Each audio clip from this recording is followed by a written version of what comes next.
Positive atheism Hindi channel प्रेक्षकों को स्वागत। हिंदी के प्रमुख कवि एमपी कमल जी से लिखी हुई भारत के वीर सपूत लोकमान्य बाल गंगाधर तिलक की जीवन गाथा को आपके सामने प्रस्तुत करना चाहती हूँ। तिलक ने 4 सूत्र तैयार किए थे।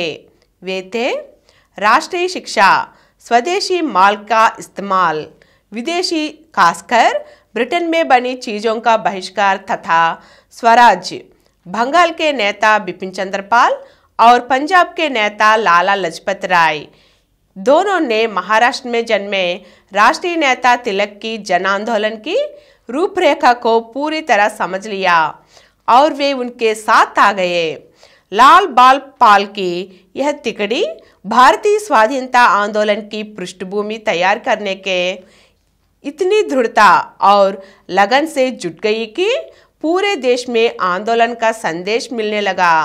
लाला लाजपत राय ने तिलक की योजना की व्याख्या करते हुए कहा कि बाल गंगाधर तिलक कांग्रेस अधिवेशन के समय से सत्याग्रह की बात सोचने लगे थे।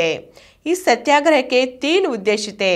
1, भारतीयों की मोहावस्था समाप्त करना, जिसके कारण उन्होंने अंग्रेजों को सशक्तिमान मान रखा था। देश के लिए त्याग, बलिदान और कष्ट सहन करने की भावना पैदा करके स्वतंत्रता के प्रति उत्कट प्रेम पैदा करना। 3, देश की स्वतंत्रता प्राप्त करना। दिसंबर 1906 में कलकत्ता कांग्रेस अधिवेशन के बाद उन्होंने नए दल के सिद्धांत विषय पर अपने विचार स्पष्ट करते हुए सत्याग्रह की इस योजना को सार्वजनिक किया। हमारे पास शस्त्र नहीं है और उनकी आवश्यकता भी नहीं। बहिष्कार के रूप में हमारे पास एक बहुत ही मजबूत राजनीतिक हथियार है। मुट्ठी भर अंग्रेजों का भारत पर शासन हमारी ही सहायता से चल रहा है। यदि हम एकजुट होकर अंग्रेजों को उनकी असलियत बता दे तो उनके पैर उखड़ जाएंगे।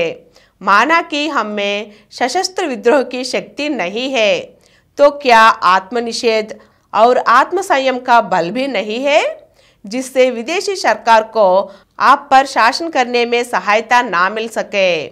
यदि बहिष्कार है और यही राजनीतिक हथियार है, राजस्व वसूली और शांति बनाए रखने में हम अंग्रेजों की सहायता नहीं करेंगे। भारत के बाहर युद्धों में हम धन जन से उनकी मदद नहीं करेंगे। न्यायालयों के काम में हम मदद नहीं करेंगे। हम अपना न्यायालय विकसित करेंगे और जब समय आएगा तो तब हम कर भी नहीं देंगे। क्या आप लोग अपने सम्मिलित प्रयास से यह सब कर सकते हैं? यदि कर सकते हैं तो आप कल ही स्वतंत्र हो जाएंगे। इस तरह कलकत्ता की कांग्रेस अधिवेशन में तिलक ने जोरदार उपन्यास किया। अगले अंक में गांधी जी तिलक से किस तरह प्रभावित हुए हम जानेंगे। धन्यवाद।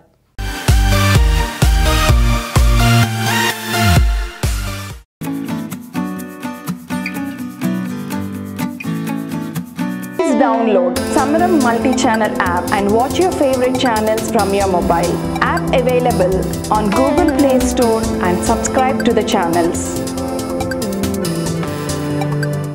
For more videos, please subscribe to this channel Positive Atheism and activate the bell icon.